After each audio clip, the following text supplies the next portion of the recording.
So a very warm welcome, good afternoon, good morning, or wherever you are watching us.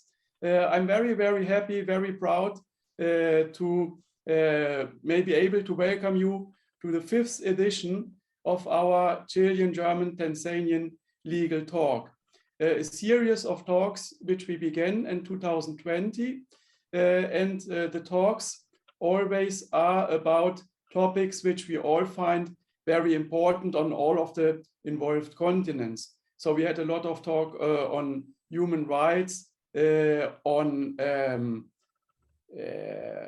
environment problems, climate change, and now today I announce a topic which is also very important, which is about capital flight and tax and evasion, and its bad effects on economic sustainable development. I'm very happy that we found a new co-organizer on the side of the Tanzanian German Center of Legal Studies, and I present you Doreen Irakose, PhD candidate in Bayreuth, and she is my new co-organizer in this event.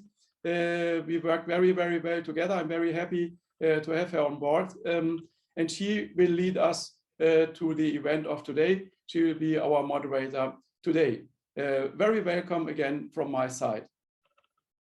Sven, a very warm welcome to everyone again to this 5th Chilean German-Tanzania talk, where we will discuss some emerging issues related to capital flight and tax evasion and how it can be addressed to achieve economic sustainable development.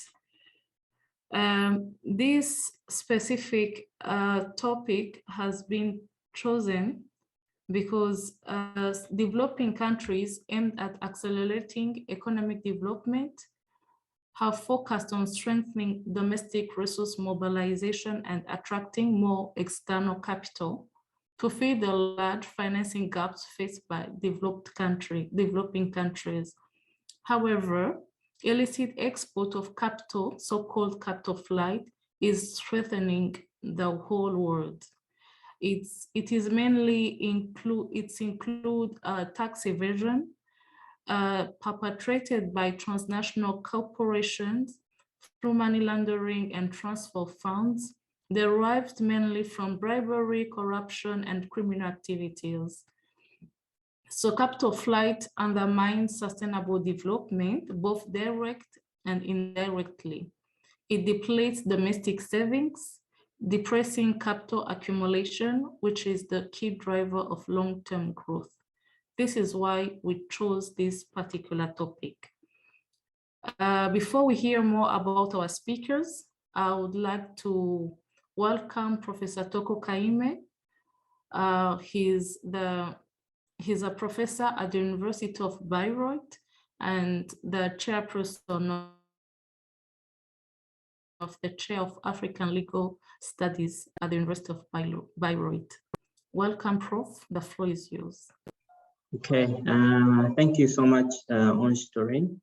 Very few words to welcome all of you to this event. Again, it is a testament of the importance of transnational collaboration. The fact that we are able to coordinate and cooperate in the way that we have done. A special welcome to our guests today.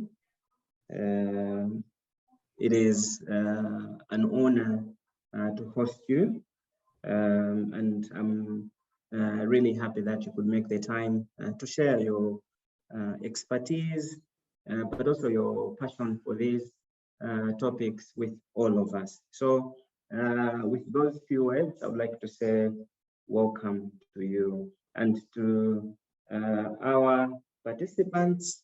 We are really happy to have you with us this afternoon, this morning, depending on where you are. and we hope that you find the discussions inspiring and that certain connections for future work can be built on these interactions. I must make my apologies. I'm currently attending a faculty meeting and I took the time to join you and say welcome. So when you see me leave, it's not in protest, but it's because I can't be in two places at once. Again, welcome to all of you. Thank you. Thank you, Prof. Now I would like to give the floor to Ana Maria from Chile to share with us some words as welcome remarks. And thank you very much for giving me the floor to say some words on behalf of our School of Law at the University of Chile, and also on behalf of the unit I directed the last 4 years, International Affairs Office.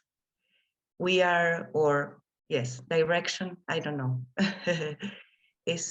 We are very pleased to be part and to be invited by Professor Sven Corsilius, with whom we have a long relationship of cooperation among our institutions where we work for, the AAD and the School of Law, and also Heidelberg University. And of course, I welcome especially University of Dar es Salaam, Universität Bayreuth, I hope I pronounce it correctly. And of course, I am also very pleased to be part of this 5th Chilean German-Tanzanian Legal Talk.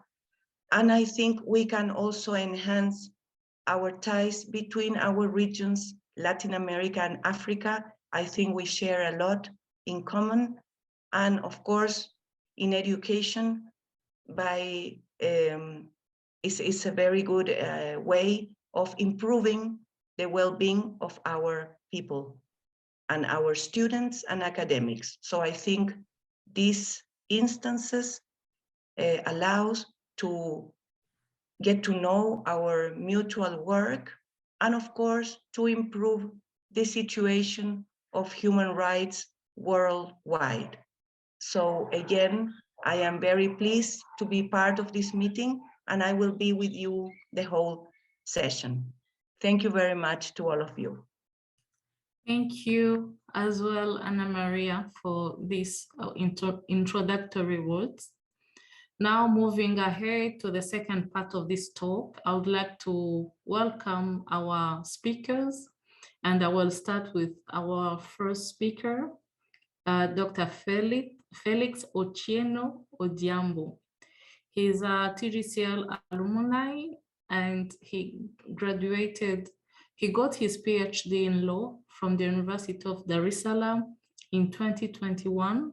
He is a lecturer of law at the Catholic University of East Africa in Nairobi, Kenya.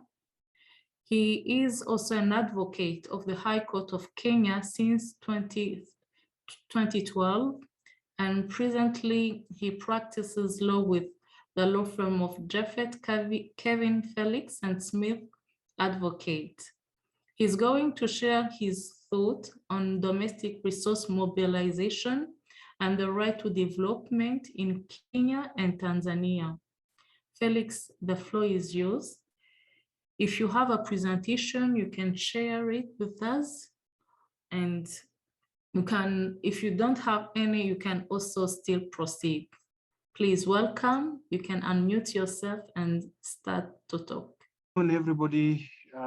Good morning, everybody. Nice to meet all of you here. My name is Felix Odhiambo. As Doreen has indicated, my area that I would like to take us through is on domestic resource mobilization and the right to development. And I will be considering the case of Kenya. Of course, with Kenya and Tanzania share a lot. Those are neighboring countries. And so once in a while, I would be mentioning what happens in Tanzania for comparison purposes. Now, so I would like to, of course, within the bigger framework of curbing capital flight for achieving economic sustainable development and domestic resource mobilization and the right to development, Kenya and Tanzania. Now, within this theme, I would have like 4 thematic areas that I would break my discussion into. One is on the issue of existing legal tools that these states use in raising resources for sustainable development through domestic resource mobilization. And then the second thematic area will be the promise and the limit of domestic resource mobilization. And the third thematic area will be the challenges that these states face. And these states, and that goes to a great extent, the developing states or developing countries within this part of the global South. And then the final area I would like to look at would be suggestions, more in terms to do with recommendations on the way forward.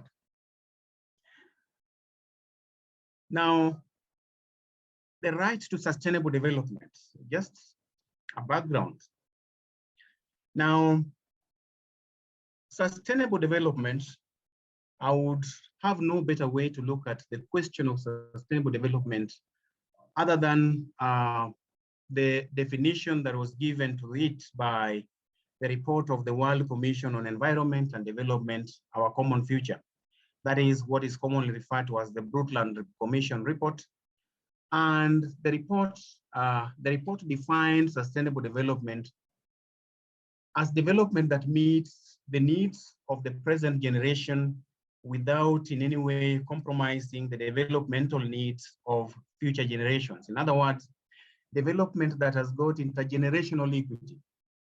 Those of us who are occupying the planet Earth today need to meet our needs in a way that does not really undermine the possibility of the future generations to also meet their needs. Now, as a principle of development, sustainable development is both procedural and substantive, and it helps to reconcile and to integrate or accommodate human rights, economic growth, environmental protection for participatory and equitable improvements in the collective human quality of life. And that I rely on the definition of Sega and Viramantri as posited in the year 2005. Now, by and large, developing countries in their quest to develop would struggle ordinarily to accelerate economic development. And then they focus on strengthening their domestic resource mobilization. And then they also struggle to attract more external capital to fill large financial gaps or financing gaps to their budgets. Because what they are able to collect locally or domestically ordinarily is not able to meet their budgetary needs. So they have what we often refer to as budget deficits.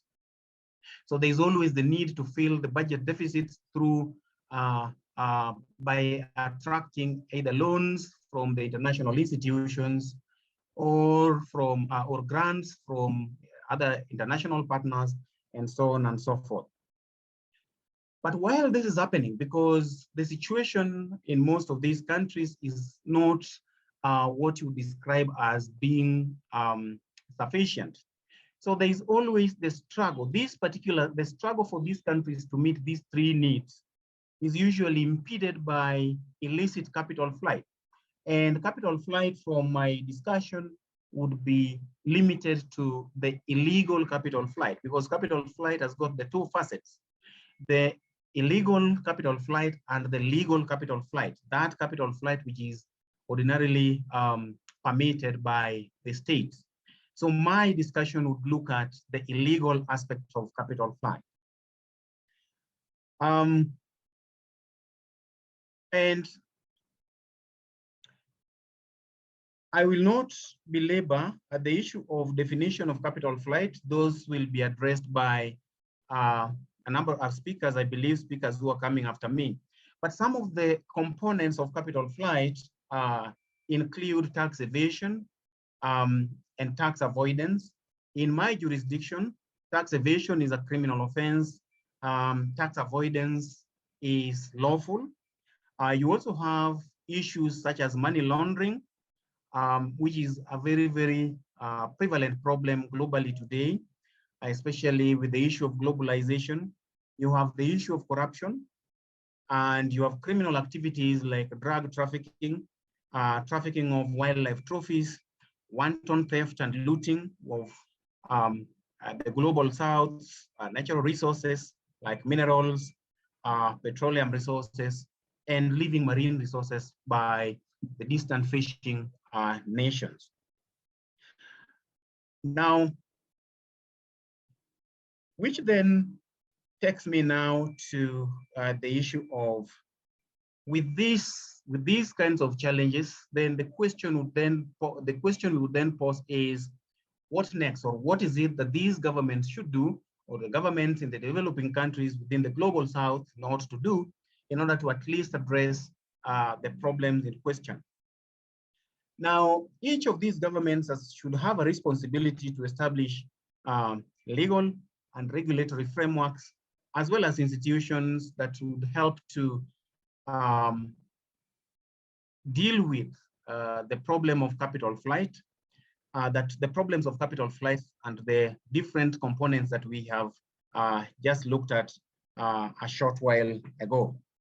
And what specifically within the context of Kenya and Tanzania as countries or as states in this part of the world, what exactly have they done? Now, the entry point in terms of what these countries have done, the entry point of this discussion would take us to the Sustainable Development Goal number 17. Sustainable Development Goals that are commonly referred to as the global goals are the 17 principles that succeeded the Millennium Development Goals, as it were.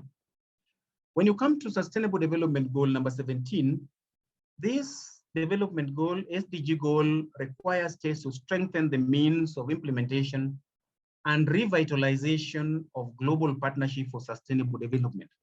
Now, global partnership, that's the key word for me.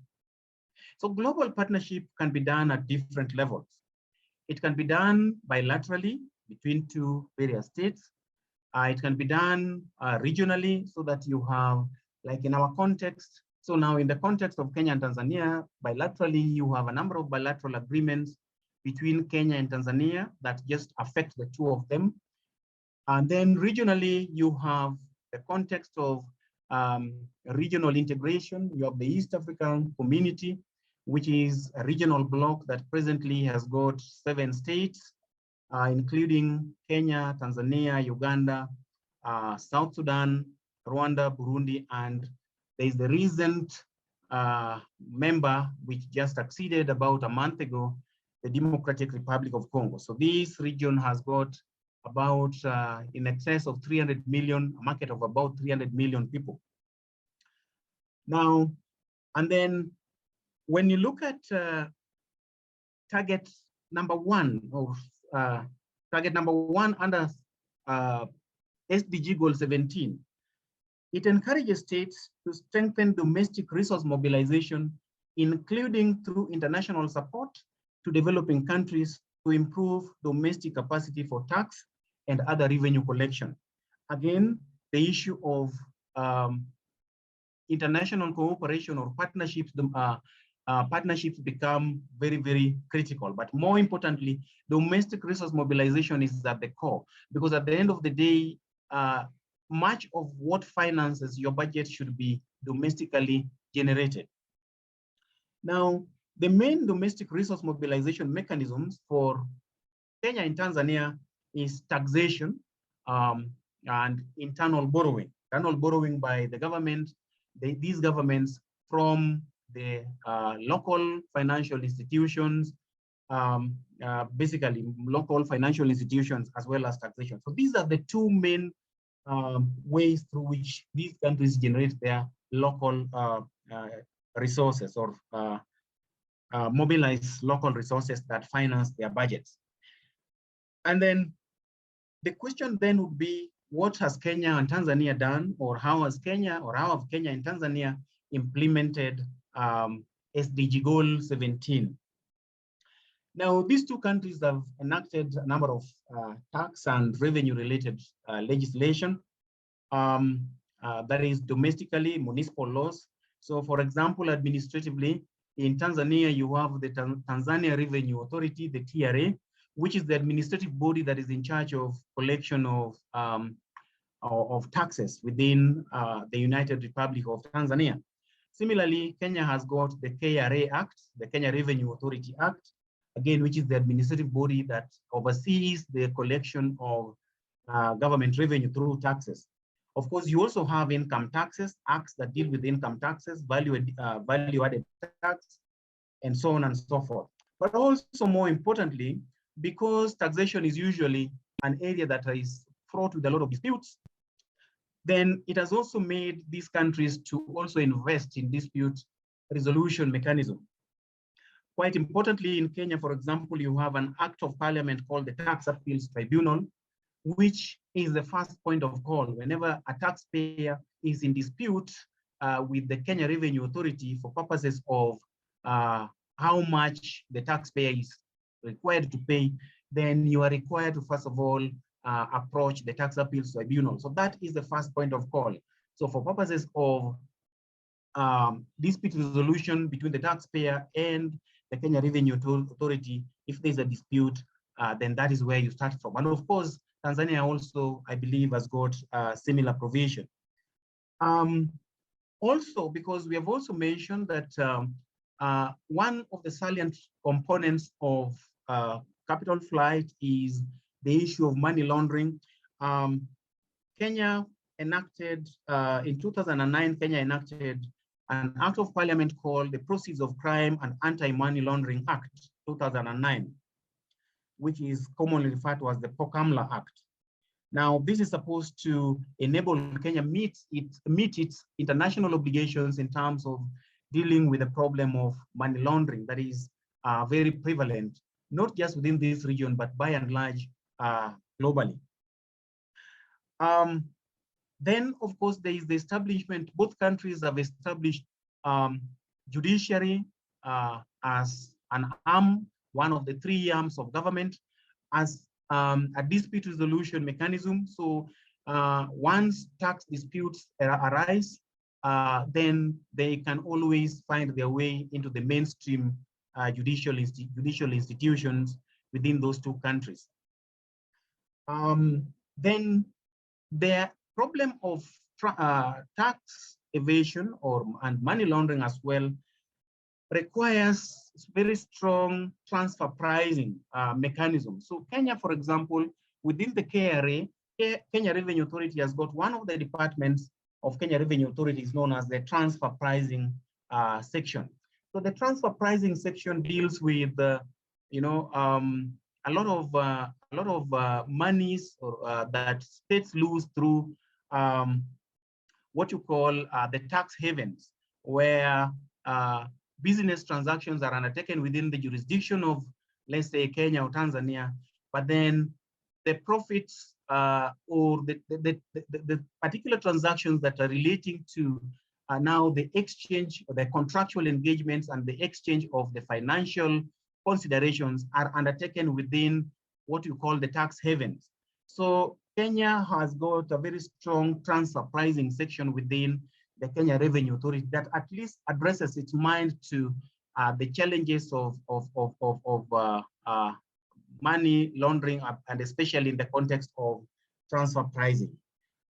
Also, regionally, these two states have joined, like I mentioned, they established the East African Community. And within the framework of the East African Community, they have also established or created a number of frameworks that help them to meet their obligations, help them to realize their obligations, both within the SDG Goal 17, as well to enable them achieve domestic resource mobilization.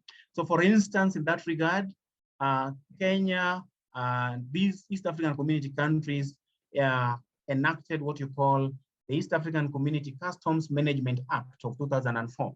So that issues of custom now are taken to be handled largely within the framework of the East African community, so that it is no longer so much of a domestic affair.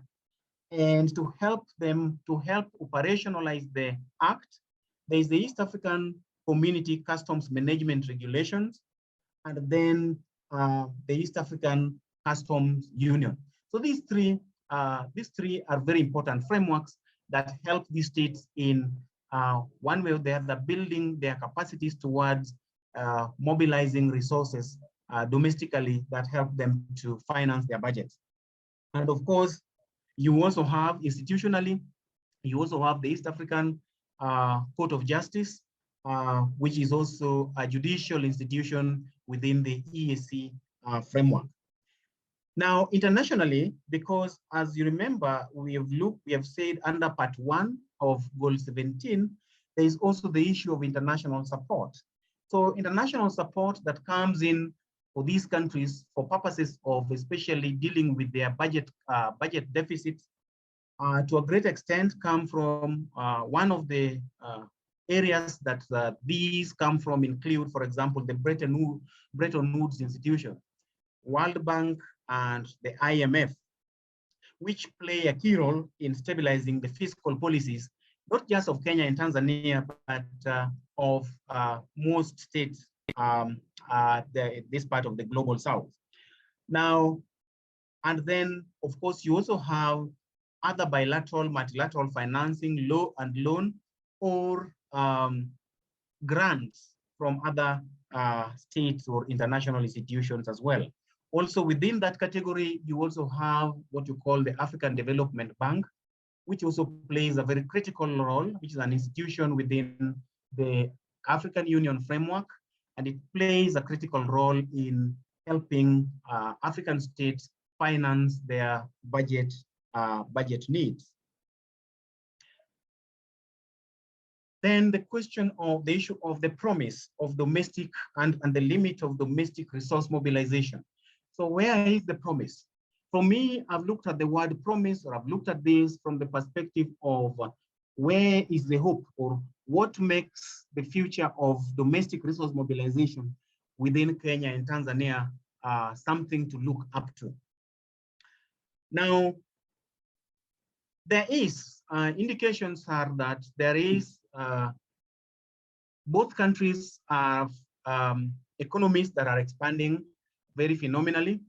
As you will remember, the United Republic of Tanzania became a middle-level economy in the year 2020, and it actually overshot itself because it was initially, I remember in 2015, by the time President Jakaya Mrisho Kikwete was leaving office, it was projected that United Republic of Tanzania would have joined the middle-level economy by the year 2030, rather by the year 2025.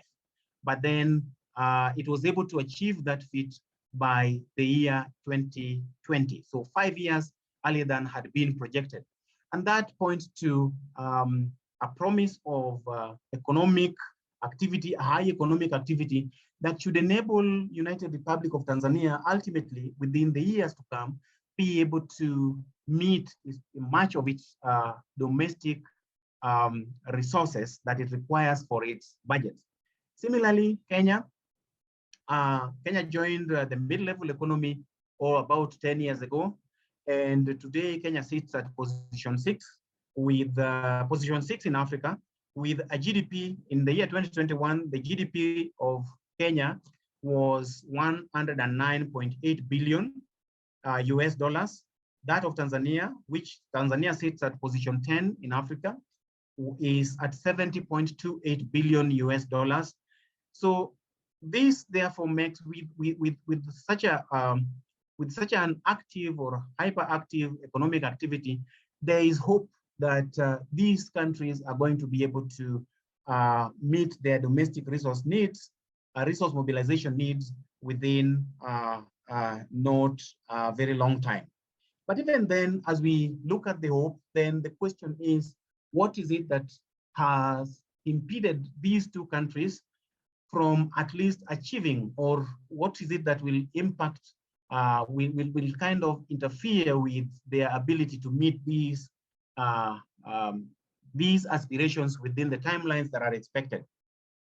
One is these countries have to cope with what you call a less than ideal policy, legal and institutional environment. So a number of times our countries still struggle with institutional and capacity building challenges, which then ultimately impede their ability to meet their domestic resource needs. And of course, the institutions include the tax administration, administrative bodies like the Tanzania Revenue Authority, Kenya Revenue Authority, among others that we have mentioned. There is also the question or the issue of achievement of enhanced equity and efficiency in tax administration. Especially speaking more about the Kenyan situation, there is inefficiency in the administration of our taxes. If a taxpayer has got payment that needs to be reimbursed to them, it takes a whole lot of time. I remember personally, for example, I have an overpayment that ought to have been reimbursed way back in 2013. Until now, it has not been reimbursed by the taxman. So that tells you of the inefficiencies that we have. So when you are in a situation where you are not so sure about the efficiency of the tax administration system of a country, then that goes to undermine your ability to mobilize resources. There's also the issue of, for Kenya specifically, the issue of the porous borders with Somalia. Somalia has got lots of political changes, and we have a porous border with Somalia. And that means there's a lot of arms shipment, much of the monies that were obtained from the piracy that was witnessed in the early 2000s up to 2010 from Somalia's waters. Much of it ended into Kenyan economy, and especially it ended up pushing up property prices very, very highly beyond the reach of the average investor.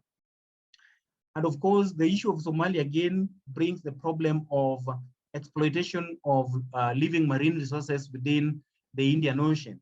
And this will even affect Tanzania because living resources, they move from Kenya, Tanzania, Somalia, and so on and so forth. So because Somalia is unable to effectively police its border, then and its waters, maritime waters, then that means its waters becomes very vulnerable to exploitation by distant fishing ships, fishing nations, which then ultimately undermine their capacity and the available marine resources.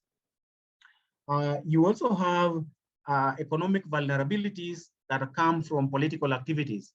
Kenya is going into a general election in about 2 months' time, and there is too much politicking to the extent that nothing much moves. When we do politics, we do it full time. So economic activities also end up going down because banks are not lending money. And when banks also don't lend money, then resources, the taxman is not able to acquire a lot of money to help it run economy sustainably. Instability within our regional markets. We have a market here called Common Market for Eastern and Southern Africa. We have the East African Community now, the Common Market for Eastern and Southern Africa.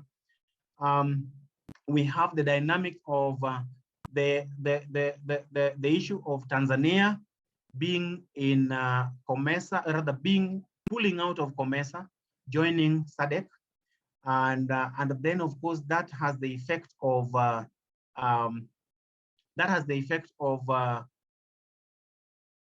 possibly making, because Tanzania is now in SADC and COMESA, rather, and not in COMESA but in EAC. So South African goods, South Africa is a big economic power. South African goods, therefore, which find their way into Tanzania because of the SADC connection, can easily distort the East African community market because South Africa is a bigger player. Then you also have the issue of corruption that remains a real problem across both countries. Corruption within government, corruption within the private sector, and so on and so forth. And then you have limited tax compliance within the thriving but complex informal sector. In Tanzania, the informal sector is largely called the machinga. So these people or the informal sector, there is a lot of business activity that goes on there, but the government is unable to levy taxation among these people because of the informal nature. You come to Kenya, you have also the juakali, what we call the juakali industry. It's an informal sector, it is thriving, but taxation becomes a problem. So it means taxation, much tax is levied on the formal sector. So there's over-taxation within the formal sector, while some other sections of the country remains largely untaxed. And then there is also the challenge of the lower tax morale among the citizenry. And especially in Kenya, this I would speak with a lot of authority, where for a long time, for example, members of parliament were never paying taxes. So the understanding from among most people in Kenya is that tax is punishment, it's not a civic duty. So with that, therefore, then you end up with a lot of tax evasion. So people play cat and mouse games, so to speak, with the government in terms of payment of taxes. And finally, the question of suggestions on the way forward. So my proposal is that there is need for these countries to forge even closer regional cooperation that does not rely heavily on the personal political leadership.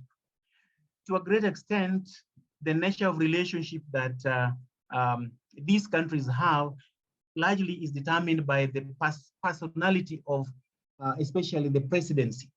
So if you have a president who does not look so much outside towards resource mobilization, then the relationship of that state with other states becomes very low.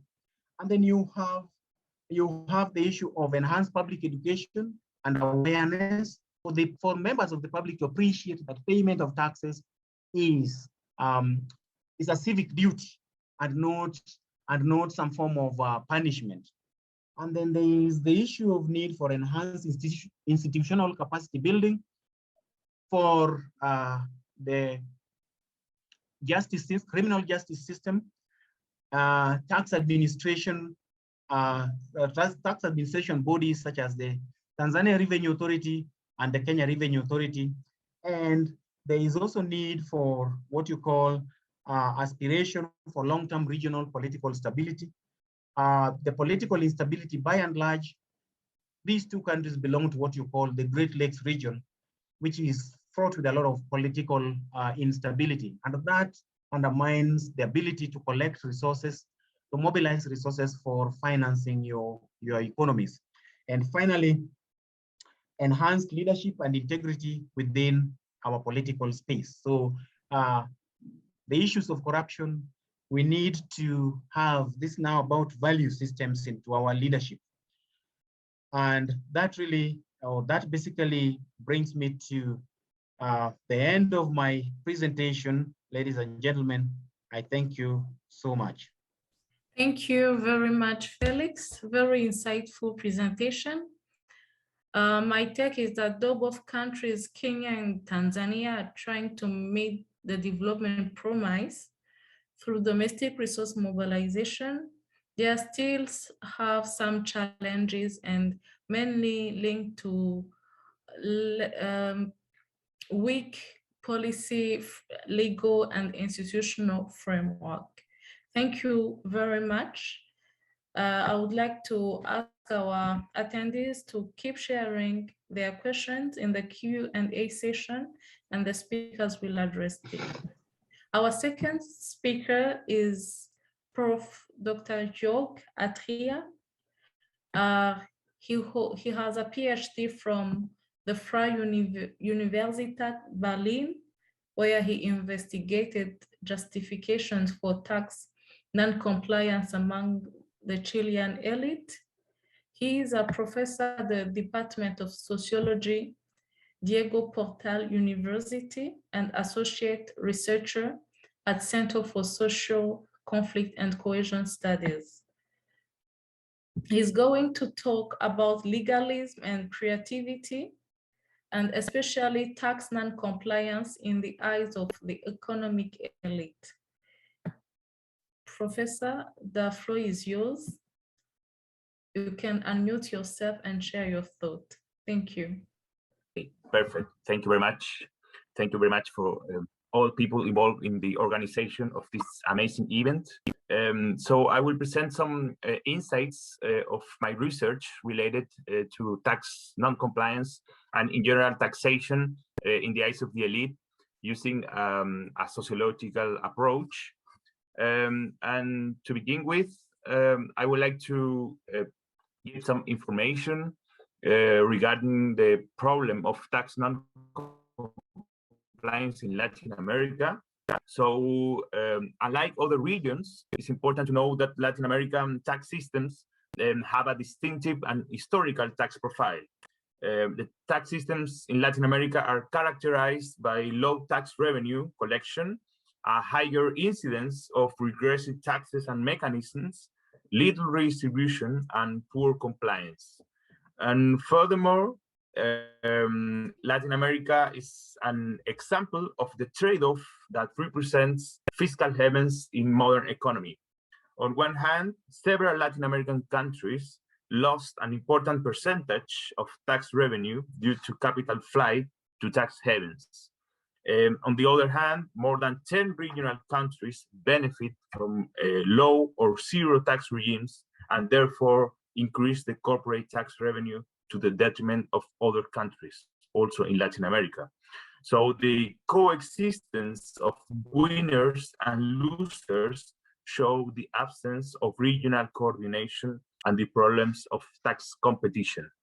It's also remarkable the levels of tax evasion in Latin America. It's around 6 points percentage of GDP, and in Chile is around 7% of national GDP each year. Well, alongside business power, tax morale and cooperation are gaining in importance in economic and policy debates. So I propose here the importance of a fiscal sociology perspective, focused on the social meanings of taxation and based on an integrated analysis of institutions and taxpayers. And I think that this perspective, this approach may stimulate new avenues of research and provide innovative insights to confront tax challenges at Latin American and global level. Regarding my research aims and considering the Chilean case, there are two main questions. How do economic elites justify not paying taxes? And what are the perceptions and beliefs which sustain the arguments? And in general, I would say not only in Chile, taxation is one of the few spheres where it's possible to inquire the relationship between the economic elite and the state. It's also important to mention that Chile is considered one of the strongest states in Latin America, particularly regarding the tax administration, the state capacity, and rule of law and respect to law in general. The tax issues have re-emerged as a mainly conflictive matter in the last 7 years after decades of omission. And here I would say that after the return to democracy in 1990, taxation has been a neglected issue in policy debates, despite low tax collection, the need to finance social spending, and problems of evasion and avoidance. This omission of the tax debate was mainly due to an agreement between the business community, the right-wing coalition that came out of power after the dictatorship, and the center-left coalition that took power as a way to guarantee democracy.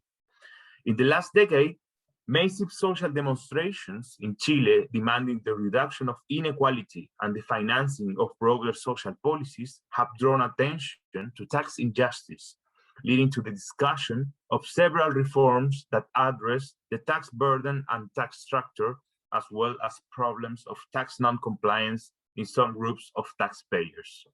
So, therefore, the tax issue nowadays in Chile is a very important issue. And finally, I would say that it's important to study taxation because it's at the base of the growing perceptions of corruption in the public and private sectors in Chilean society. This was associated with the revelation of scandals of influence peddling, conflicts of interest, and corruption related to tax evasion and avoidance, provoking a great national debate and leading to the discussion of new tax transparency and accountability laws. Well, as you can see in the figure, which analyzes economic concentration using income tax declarations, inequality has been a high and persistent problem in Chile at least the last 50 years, with the top 1% income shares varying between 10 and 18%. These estimations don't impute undistributed profits. Once they are imputed, income concentration even increases between 4 and 9 percentage points higher for the top 1%. So inequality and income concentration has been a long problem in Chile, as it's true in Latin America.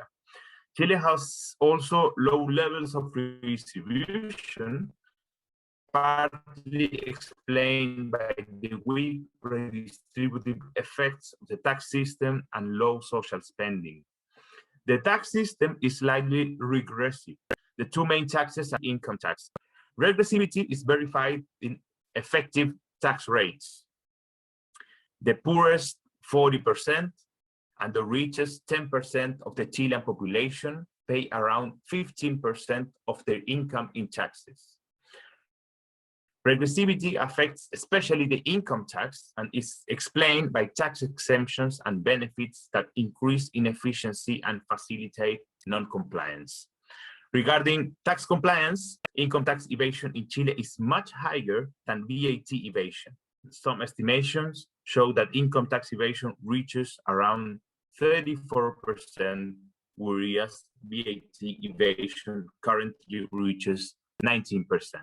This justifies that a focus on the economic elite is needed because this is the group which is more affected by the income tax paying. Well, I conducted for this research 50 in-depth interviews, which I conducted to study mostly tax perceptions and beliefs of the elite. And the sample includes shareholders, board members, consultants, and C-level managers in key positions at large companies. The interviews were selected following the position method. In this case, the sample was built by selecting companies or elite positions within them. Two main criteria were used to select the companies, and two selection criteria were used to identify and contact elite positions. The interview guidelines were organized into 6 issues, and in this paper, which I already published, I present results only concerning the issue of non-compliance. Well, I present here in the next 2 or 3 slides some main results. Tax compliance among the very wealthy is the result of a decision. Since taxable income at this level is derived from complex operations, or that income is received from multiple sources, paying taxes, tax administration, and the taxpayer. As a shareholder points out in one of my interviews, tax payment in this segment is not a chemically pure process. Although adherence to the law assumes a common frame to criticize evasion, priorities of each action criteria inform how completely dissimilar tax scenarios coexist. Those calling for avoidance criteria make an effort to differentiate between avoidance and evasion, since mixing categories risks labeling oneself as a potential offender. This reasoning visualized tax planning as sizing the best possible conditions within the law. Here, legalism appears stronger than among those adopting less avoidance behaviors. Legalism exhibits many taxpayers' pragmatic reasoning. They do not question the performed action and consider law obedience a greater virtue. They do not acknowledge multiple possible interpretations, but hold the legislator responsible for the law's outcome and opt for a literal reading of the law, where every effort to reduce the burden within legal boundaries is deemed legitimate. Boundaries criteria lead to tax planning, but without prioritizing personal benefit. Business operations are meant to be efficient and rational, and the realm of tax payment also faces such demands. Even when this requires payment planning and the hiring of advisors, it's fully accomplished via compliance with the law and dismissing actions open to avoidance interpretation. Non-avoidance criteria finally reduce centrality and set restrictions on motivations for reducing the tax burden. To use one interviewer's analogy, squeezing the lemon to obtain maximum performance is neither desirable nor necessary. This group's arguments, more than others, present a strong image of the creative action of avoidance by recognizing multiple interpretations of the law while questioning legalism as an obedient attitude born out of inertia. So here I have 3 quotations, just I mentioned one of them. Nobody can brand you of misuse if you are within the law. I mean, you can walk, law reaches up to here, pointing out the table's edge. You can walk up to here, and that's what a businessman does. He walks up to here because here are the greatest benefits.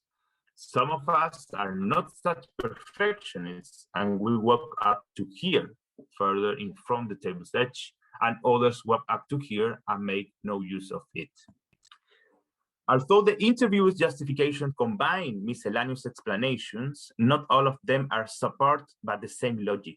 This aggregation in different repertoires allows for a clear examination of not only the foundations of the relationship between subject and payment, but also different logics to understand what changes could potentially reduce non-compliance. So this table 1, identifies 2 types of repertoires and 4 predominant logics. First, a distinction exists between interpretative and non-interpretative arguments. So the first column and the second column. Among the interpretative ones, the dominant narratives on evasion and avoidance consider them to be natural reactions to a certain state of affairs or a certain habitual human behavior. In these cases, a lack of guilt prevails. It's not clear what is responsible for avoidance and evasion, suggesting that it may be possible to alter behavior by changing the context, for example, through civic education, a major cultural development, or a modification of the system incentives. Civic ontological arguments, so the first logic, suggests formative or cultural weaknesses which allude to ethical or educational difference between individuals or individualism. Regulatory logic, the second logic, stresses institutional fragilities where individuals may have little evaluative margin, and therefore tax planning is a rational option to endure ferocious competition, to take risks and innovate with sufficient guarantees, or to respond to disparity in taxes between people and corporations, since, as an interview say, I would be stupid if I didn't do it. On the other hand, in interpretative repertoires, so the right column, evaluation is central beyond a verification of facts. It centers on a subjective analysis not necessarily based upon empirical observation. Here, tax non-compliance is not a negative consequence of certain incentives or ethical matters, but a result of a particular interpretation of state functioning, the need to contribute to the common good, or the belief that the law transcends individual will.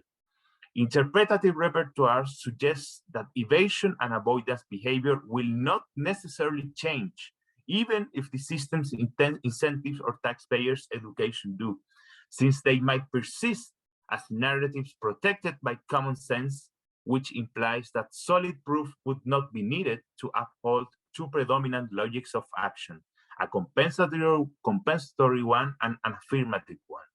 In compensatory logic, responsibilities are addressed, such as the malfunctioning of a public sector while wasting resources, legislation that inadequately considers the interests of some interviewees, or tax rates that are inconsistent with Chile's reality.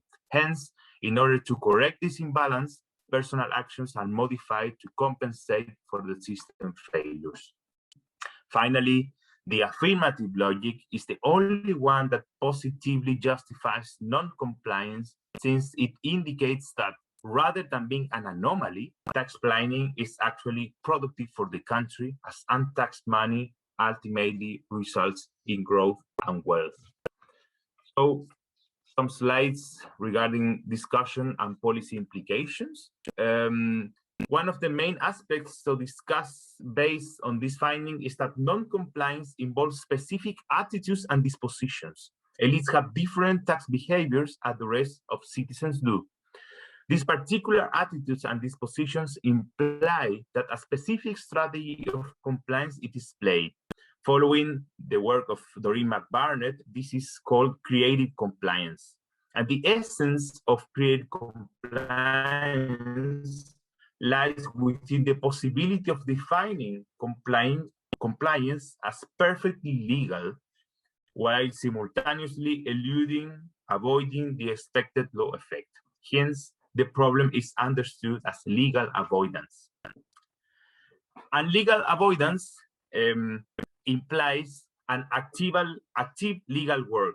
And this active legal work is essential because it involves careful scrutiny of the law in order to seek out material for and actively construct alternative and innovative arguments and legal forms. So compliance can be a problem in different institutional arrangements, and therefore closing legal loopholes, increasing sanctions, and changing incentives should be complemented with strategies that aim to confront the subjectivities, values, and dispositions that sustain the active legal work of creative compliance. So I'm trying to show that it's important to work at institutional level, but also other levels are necessary. And here, considering some policy implications, I argue that alongside institutional measures to face tax avoidance and tax evasion, such as regulation of tax havens, closing legal loopholes, new international tax regulations, stronger mechanisms of enforcement and regulation of unequal treatment of capital and labor, a different set of policies is also needed. This set of policies relate to civic and fiscal education, and although it already exists, they should be deepened, reinforced, and if possible, constantly monitored. These policies should increase tax education in different domains or at different social levels. And here I mentioned 3 levels: school level, organization level, and public level. Regarding school level, I think about more and better tax and fiscal education. And here, for instance, one should think about international standards for tax education, since tax education is as important as other areas, for instance, STEM. So science, technology, engineering, and mathematics, STEMs, education, and research are increasingly recognized globally about tax education. Regarding organization level, one should also think about stronger tax ethics guidelines and regulations similar to corporate social responsibility guidelines or ESO standards. So it's important to remark that ethics can be improved at the individual level, but ethical standards can be monitored and compared at organization level.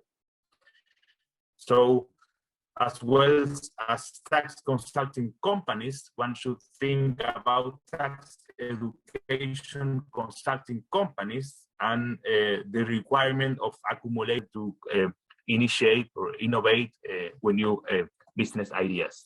Finally, at public level, and here I'm considering state, tax administration, and media. Institutional measures, together with tax education, should be accompanied by the reinforcement of social sanctions to face perceptions of injustice and unfair treatment. Here, I mean actions of symbolic enforcement that publicly shows that tax frauds and complex operations of aggressive tax planning are crimes that must be punished.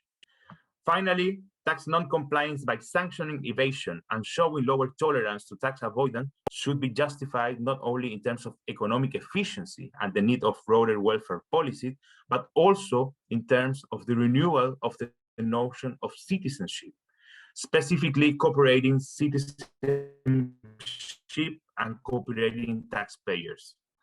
Such approach should highlight that higher tax awareness and a more engaged tax culture can drive greater demand for state transparency and development of fiscal indicators and measures to show the use of tax revenue. Thank you very much. Thank you, Prof.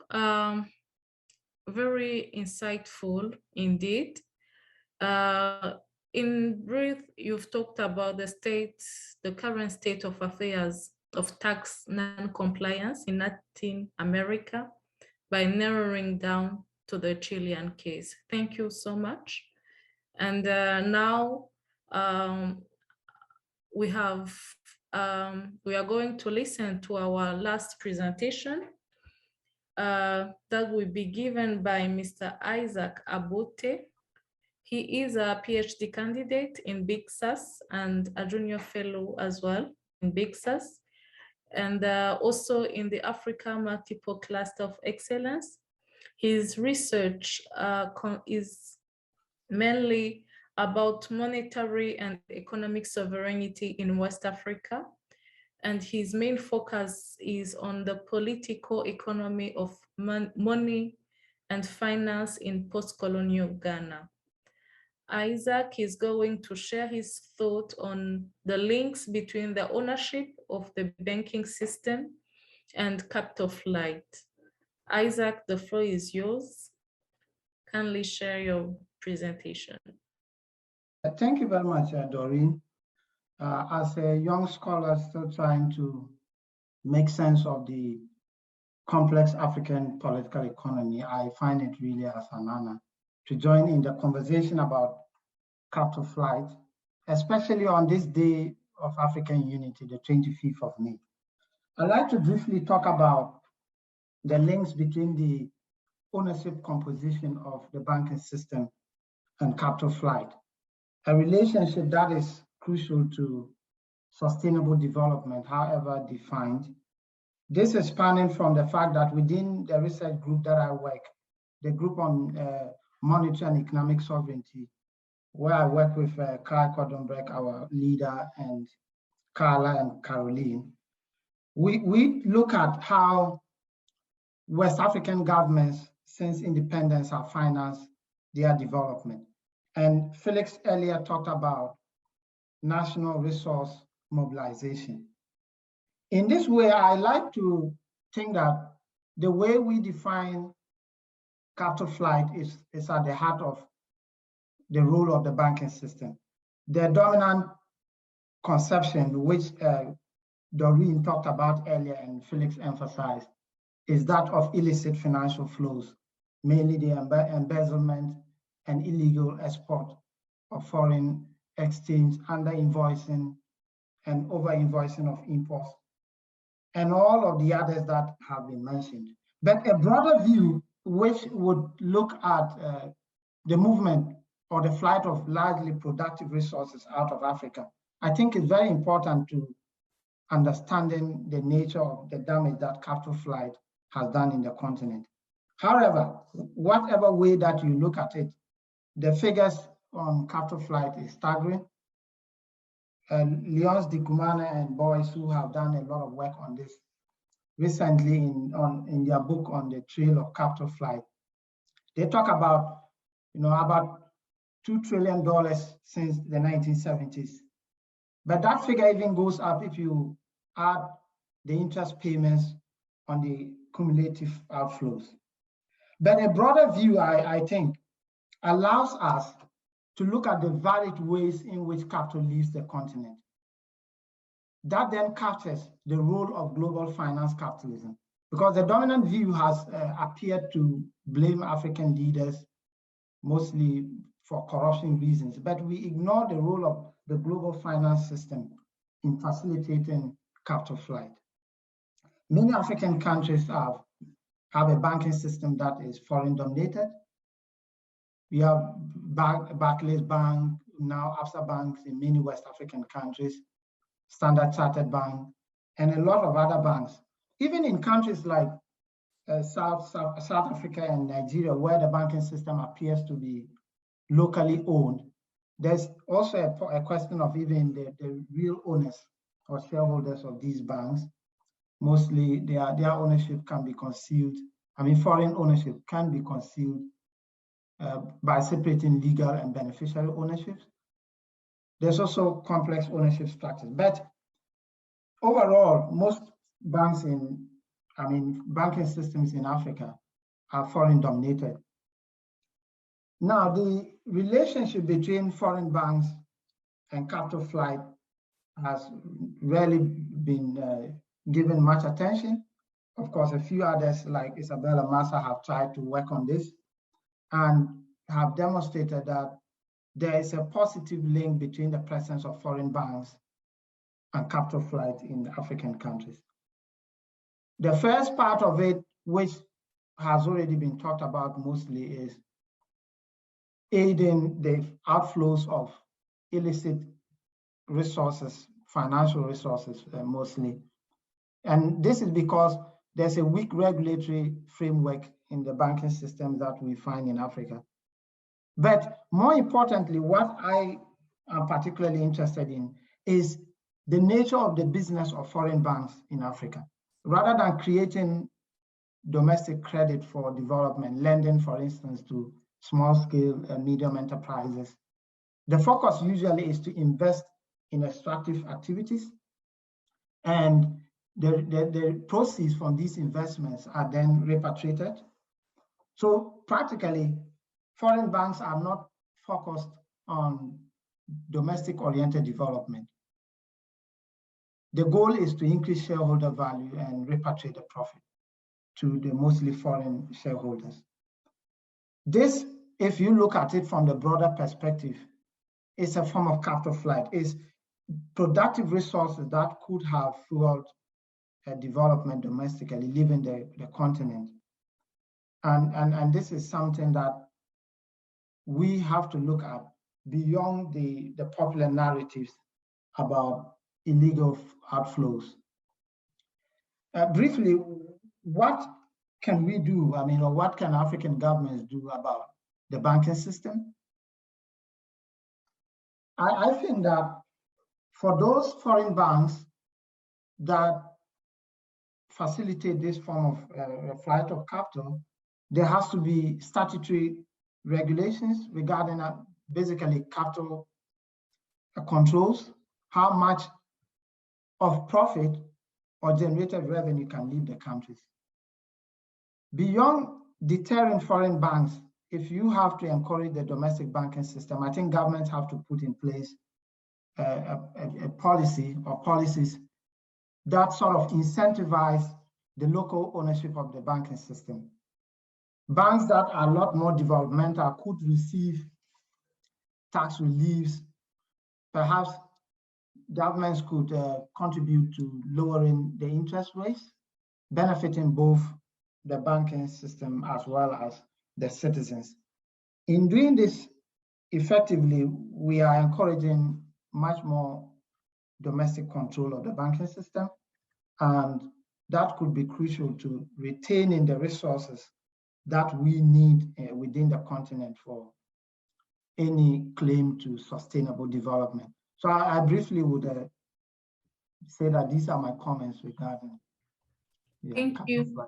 Thank you. Thank you very much, Isaac. My take is that foreign banks are playing indeed a huge role in this phenomenon of capital flight, and policy should be put in place to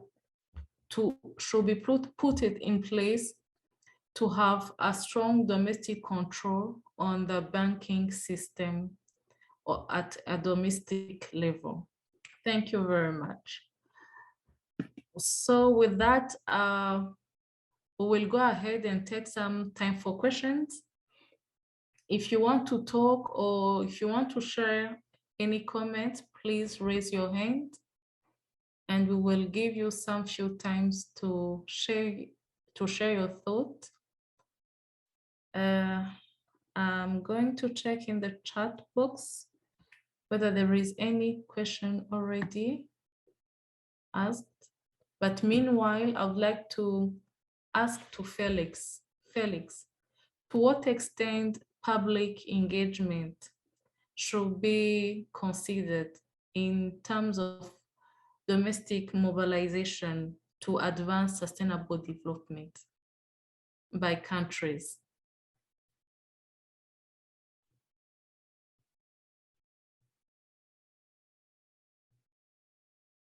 Thank you, Doreen, for your question.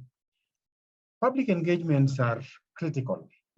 They are critical in decision-making because it's about governance. The issue of resource mobilization is about governance because it's about the budget process, financing public needs and development. So it's ultimately about governance. So the public engagement is very critical. I would just like to mention that within the Kenya's constitutional framework, one of the principles of governance is what we call public participation. And it requires, the Constitution requires that before the government engages in any decision-making process, a public body engages in any decision-making process, then that institution or that organ of state is required to have a session inviting members of the public to participate, even if it is in lawmaking, even if it is in whatever decision you want to make. There is the aspect of the provision of public participation. So that is about public engagement.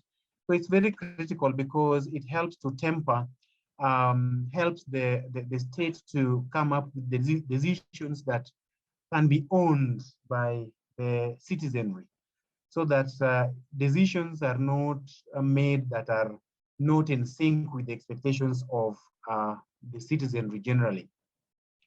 I would like to point out further that, in fact, right now, the debate that is emerging, a debate is emerging that people now need to move away even from public engagement or public participation and then talk of co-production, where the decision, it is not like the state makes the proposal first and then sends it and then invites reactions from members of the public. And then the question of whether or not they are going to consider the disease, or rather the input of the members of the public is not very clear. So the issue of co-production basically requires that before even the decision is taken, then there is an engagement at the very initial stage, so that there is a buy-in from the citizenry from the word go. So that is where the debate seems to be heading, away even from the public engagement or public participation. Now, people are already having the discussion of co-production. Thank you. I hope I have answered your question, Doreen. Yes, thank you. Thank you very much. As we wait for questions to come in, I would like also to address, no, we have one question. Yeah, thank you. Okay, we have here one question to Jorge. How can such international, no, I think Abote, how can such international banks be governed when countries in Africa want to attract financial investment? Also, what is your perspective on the unregulated mobile banking and other online money transfer applications such as Payoneer and PayPal? Can they be effectively regulated at one state level? Isaac, what do you think about this? Yeah, Doreen, thank you so much. But the issue of fintech, I mean, financial technologies in Africa is really troubling and complex, because for now, without the proper regulation, it seems to be a new frontier that capital accumulation can go on. And even when we talk about the case of Kenya, for instance, the rise of mobile money in Kenya, the boom of mobile money, which is praised all over development corridors, we still find that there are ways in which the state is losing, as well as people are personally suffering from private debt that is enabled by microloans offered by these institutions. So as it stands now, digital finance in that form isn't really working in favor of domestic development, be it at the macro level or the individual level. Thank you, Isaac. I also have one question to Professor Jorge. You've talked about non-compliance related to tax. Is there any mechanism to challenge elites' justification of tax non-compliance? If so, are they very effective to meet that particular aim? Thank you. Thank you very much. And I would say that I don't know any country in the world where elites are completely willing to pay. So this is an international problem. And of course, we can see that even Europe or North American countries that usually are considered countries with very good tax compliance, even in those countries, there is a problem of tax compliance when analyzing elite tax compliance. So also, when we look at the new data by Oxfam or the World Bank, International Development Bank in Latin America, we also can see that due to the pandemic, for instance, evasion and avoidance increase and economic concentration also increase. So this is an international problem. And I would say that we need a more clear coordination. The economists that have improved the analysis of economic concentration and tax evasion have argued that we need that the international organizations are more coordinated and have more institutional, a different institutional design to enforce the tax payment. But my argument is that all of this is needed, but I think that there are some difference between, for instance, European countries and some Latin American countries, are probably also in Africa, that is different in terms of the willingness to pay based on a different evaluation of state. And therefore, I think that's important to communicate, to transmit that effective state is also good for the interest of the elite. So if the state works good and the state has some capacity to invest and to finance willingness, to finance welfare policies, this should be good for the interest of the companies and the business. And therefore, it has to do with, so to say, combines and to communicate that some policies are needed to finance the common good. And therefore, I would say that this is not fully achieved in Europe, also not in United States, Canada, but we can learn from these countries in order to, for instance, increase the accountability of Latin American states. In Chile can be some measures be implemented to increase accountability, and accountability together with institutions, enforcement, and a different communication of the importance of state should be considered to increase the tax compliance. Thank you very much, Prof. I would like to give the floor to Sven. He would like to ask also one question. Sven, if you can hear. Okay. Yeah, thank you very much. I would like to stay with George.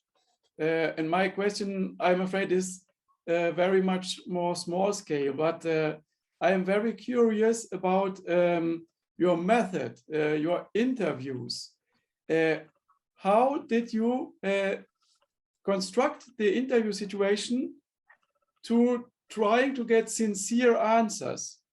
I imagine in advance, having no idea how you did it, that you only get euphemistic answers of the people, that everybody evades taxes, but says, no, to combat the tax evasion is very important. How did you try to avoid this situation? Did you kind of play a role that you are a very rich man yourself? Did you enter in the golf clubs or something like this to be accepted as one of them? Or how did you approach this elite? This is more a methodological question to you as a sociologist. Thank you, Sven. I would say that this is a very important issue in sociology. We normally have to respond and inform about our method. And I would also say, to be honest, that this field work has been one of the most complicated field works I have carried out. Because interviewing the economic elite is normally a very complicated field work. But if we can understand attitudes to taxation and to tax non-compliance is even more difficult, because when I wanted to plan some interviews and I had to say the interviewees, I want to talk about taxation and tax non-compliance, I understood that for many people was a non-interesting issue. So many people could say, well, I'm not interested to do tax philosophy, or I don't want to talk about non-compliance because it's suspecting. It is a not interesting issue. So I use mostly contacts. I had some, this is typical in the literature. So I try to use friends of friends or contacts of contacts to gain access. And also I try to use a comprehensive approach. That's also discussed in the literature. So it's not my interest, it wasn't my interest to suspect of non-compliance, but rather to comprehend, to have a comprehensive approach to understand the situations and the justifications and arguments. And of course, interviews are not free of politically correct or politically strategic visions and meanings and response. So usually in sociology, we use interviews triangulated and with literature on the press and opinions and other research. So we triangulate normally and try to construct arguments based on our own fieldwork, but triangulating with previous research and interview. So I also use, in the paper I already published, I also use previous research, previous evidence. And this is like economists make estimations of economic concentration and evasion. They also say, we have some limitations, this data has limitations, this data is just an approach, so it should be used with some caution. This is the same with qualitative work. And finally, I would also say that I also interview tax advisors as a way to triangulate, because I couldn't question about evasion, or I couldn't observe directly tax evasion. So it's not possible, but I also could speak with tax advisors to triangulate and to see what are the requirements of the elites to tax advisors. And so I could understand both the perceptions of the economic elite and also how the tax advisors see the demands of the economic elite regarding tax planning. Thank you. Thank you very much, Jorge. I can see a hand.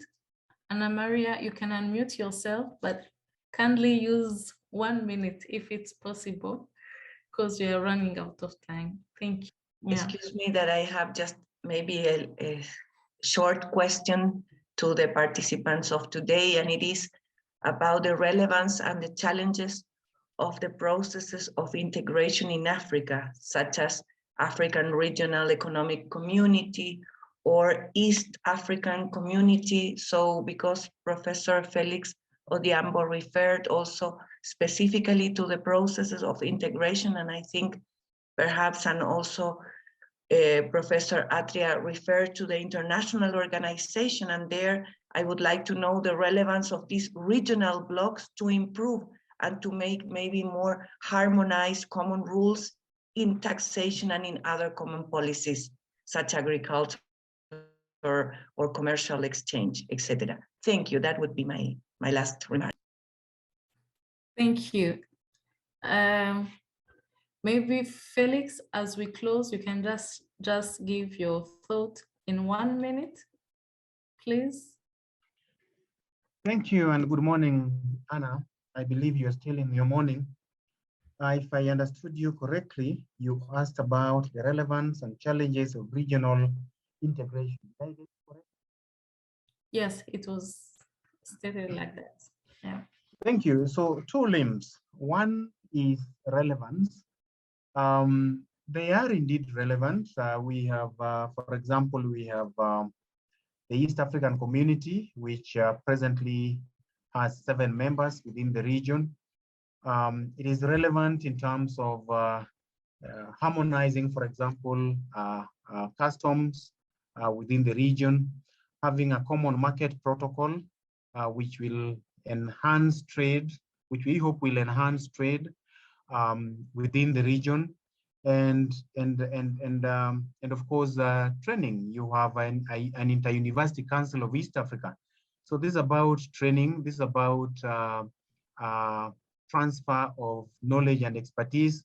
So to that extent, they're really, really relevant.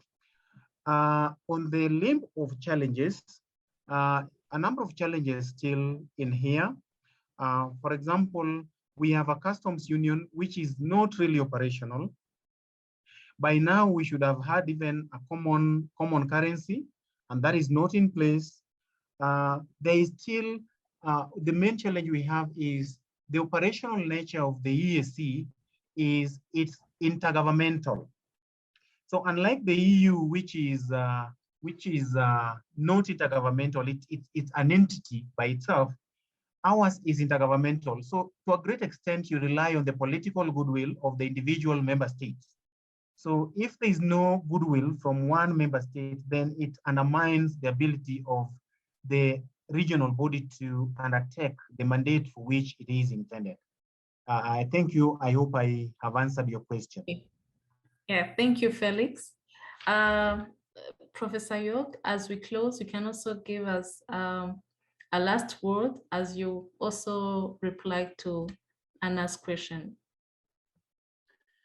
Thank you very much. I would say that I don't have a lot of knowledge regarding integration in Africa, but I'm pretty sure that Isaac and Felix have more information, as I have seen in the answer of Felix. So I wanted just to thank you for the organization and this amazing talk. Thank you very much, Prof. Isaac, I will also give you 1 minute as we close to give us our last take. Yeah, so on relevance, no doubt that it is relevant to integrate. But as people who work on finance, we are more interested in financial integration. Even within West Africa, a common currency is been in the making for so long, the ECO. So, I mean, looking forward, the focus should be to the extent, the extent to which African countries can de-link from the financial system globally and maybe form a regional or much more continental financial arrangements beyond the Africa free trade partnerships and the rest. So yeah, but I think the conversation can continue in that direction. Thank you, Isaac. Thank you. Great. We are coming to the end of this talk. Thank you to everyone. A special thanks to our speakers who shared with us very insightful thoughts. And thank you to our attendees for the interaction. I really appreciate you being here, all of us, and a special thank also to our sponsors, both universities.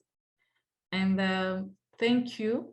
See you again in our next talk, and thank you for joining us today.